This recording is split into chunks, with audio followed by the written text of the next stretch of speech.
Well, in a tweet that's capturing national attention, Nigerian billionaire and philanthropist Femi Otedola praised his fellow businessman, industrialist and billionaire Aliko Dangote for his extraordinary contributions to the nation's industrial landscape.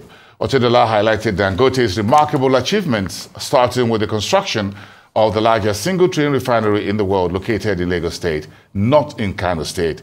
He also noted that Dangote owns the second-largest sugar refinery globally and has established the largest cement factory situated in Kogi State.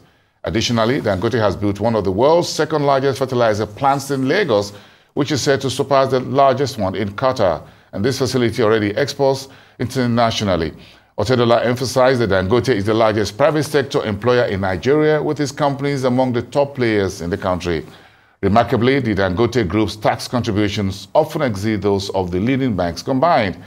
The industry giant, according to Femi Otedola, has significantly reduced Nigeria's reliance on cement imports and has invested heavily in critical infrastructure, including major roads like Apapa-Oshodi Express Road and the Obajano-Kaba Road in Kogi State. Drawing parallels with historical figures in American industrialization, Otedola compared Dangote's impact to that of Cornelius Vanderbilt, John Rockefeller, Andrew Carnegie, and the J.P. Morgan, as well as Henry Ford, individuals who built the foundation of America's industrial strength. These visionaries, according to Otedola, were supported by their government, left enduring legacies through their contributions to industrial growth. Otedola also noted the importance of government support in nurturing business titans, citing examples from the US, India, Vietnam, South Africa, Brazil, and China. In those countries, governments have played crucial roles in supporting industries ranging from technology and mining to agriculture and e-commerce, which enables economic growth and global competitiveness. Well, let's move into fintech. eTransact International, one of Nigeria's leading payment system infrastructure provider, briefed the Nigerian market last week on the operations of the company. Joining me now for a chat on Nigeria's payment infrastructure is the CEO of the company, Niyi, Toluwalope. We thank you very much for making the time here in the studio this evening. This is our first time in the new year. Yes. Great. Thank you so much. It's not just a name you see on the street. It looks like millions of Nigerians doing business don't really realize the name. But first, let's start with what is the hottest on my table. Interest rate. How are you folks feeling it in the payment infrastructure system? Oh, wow. The interest rate is... It's interesting because it's supposed to fight the inflation we're seeing in the marketplace right now, and but because of the indicators, it's going to drive borrowing rates up, which could impact how SMEs and institutions access funding for their business, which will also impact the type of merchandise it can create and serve the people, where we come in to provide payment infrastructure that drives the sales and purchase of those transactions. That could slow down, that could increase, depending on the sweet spot that they find in terms of how they're able to access funding. Interesting. But again, we'll talk about payment technology infrastructure. How the business environment, broadly speaking, you got inflation, you got exchange rate. Are folks still doing so much payments through the systems, as it were, because pockets tight? So what's the situation? Tell me what's on the line that those of us can see. Well, absolutely. Look, payment infrastructure is driven by transaction velocity. People will always pay money. They may not pay as much as they were paying, or they may pay in multiples of what they're paying, or they divide what they're paying into several occurrences of transactions. But payments always happen, you know. And what we do is provide that infrastructure that facilitates payments from initiating positions to beneficiary positions. As long as that continues to happen, people need to pay for goods and services. People need to take loans. People need to fund loans. People need to repay loans. People need to buy whatever you need to buy. As long as you need to move money from A to B, the infrastructure we build is there, and it drives those transactions. So that pipeline is there, whether I'm spending 100,000 at once, yes, or I'm spending 10,000 10 times, over 10 times. Yes, absolutely. That pipipeline is always there, and so that infrastructure, you believe, is the backbone upon which everything else rests. Absolutely, absolutely. That's the required infrastructure that's going to drive everything we do in the payment ecosystem. But then here you have a regulatory environment changing over the last 5-10 years. It looks like almost on a daily basis one regulation keeps popping up for you. How are you coping with that? Wow, yeah, that's a very good question because in your industry, by the way. Yes, it's actually very, very, very spot on because what we've seen is it's like you said, it's evolved over the last 5 to 10 years. It has actually become a bit more intense in the last 2 years, and that's because there's significant growth we're seeing in the payment space. There's significant growth we're seeing in the wallet space because the wallet is what one of the pioneer products eTransact created back in the day to sort of bring in the unbanked. So you're seeing a lot of people now creating wallets for simple little transactions.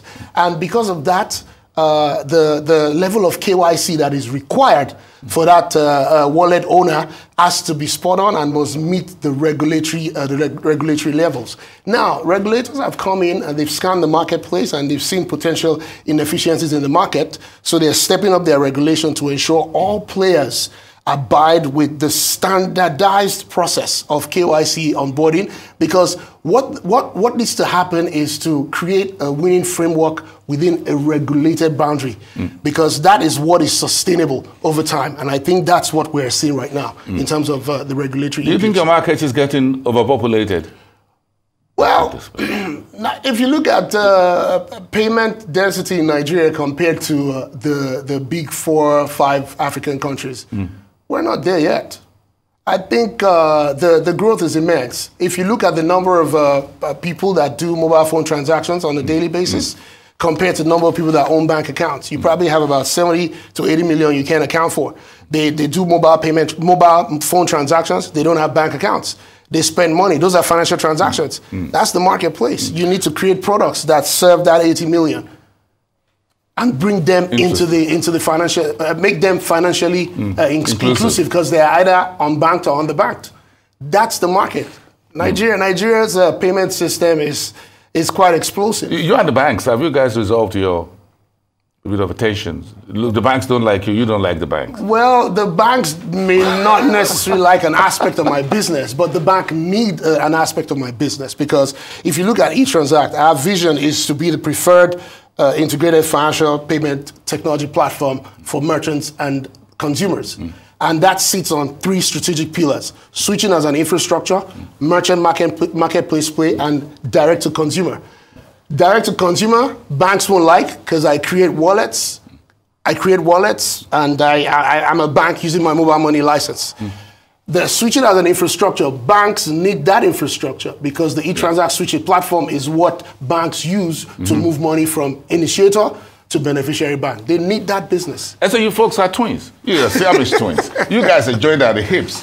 But what really got my attention, and inviting you for the show, was the military pensions. And if anyone's old enough in Nigeria to know how murky that business had been over the years, what's this new solution that when you see men and women who serve the country and they're going to get their pensions on time? What was the new solution? Tell me about it. That's what innovation is. Yeah, that's actually something that's right here for me. It's something we co-created with the Military Pension Board, where from your phone, you can actually verify that you exist and you're good.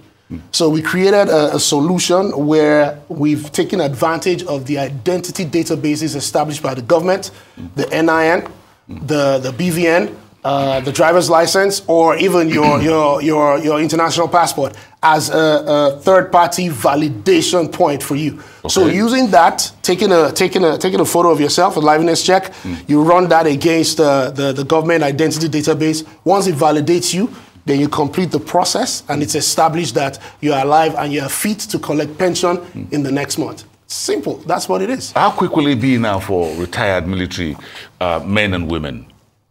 Everything is automated now. The veterans will get their money quickly now. It's automated. Once you do based on what the board agrees in terms of the frequency of validation and verification. Once you do that, you're ascertained to be verified, and then you get paid. Everything is digitized now. That's the wave. And it's up and running. Yes, absolutely. With the military. Yeah, with that board. Yes. I love that. Again, we need to clean up that place, and I think digital technology just makes things simpler. That happen. Well, what else is making waves in the tech infrastructure space, and what's the outlook for the rest of the year from your sector? Wow, outlook for the sector is the banks made a lot of money last year. You folks made money as well. Yes, fintechs will always make money, because if you create solutions that solve problems. You know, I just explained to you, you have about 80 million people that are not banked or underbanked. Create solutions that solve their problems. Create your digital solutions that you can get into the hands of these people. Show them type of transactions they can do, convenient, easy, and how they can fund that wallet and make payments. Boom, you will crack that marketplace. What did you tell the folks at the stock exchange a few days ago? Summarize that for me. That e-transact is money. We're considering it. You always, in our business, infrastructure is changing. You have to continue to upgrade your infrastructure. There's a lot of new technology going on right now. AI, blockchains. So you need to continue to raise money to update your infrastructure for new innovation. Update your infrastructure to counter cyber security, to fight cyber threats. Cyber threat, and build up your cyber security framework. And then to expand your business, creating solutions focused at the unbanked and underbanked. If you bring all that three together, the future for the industry is bright. The future for e-transact is bright, and that's the exciting news we shared with the exchange last week. If you're making that money, raising that money, you got to bring it here. It has to come here first. Absolutely. Thank you. It has to come here first. Absolutely. Thank you very much. Quite an interesting dive into the world of payment technology. Thank you so much. We appreciate that. Have a great evening. Niyi Toluwalope, the CEO at e-Transact International.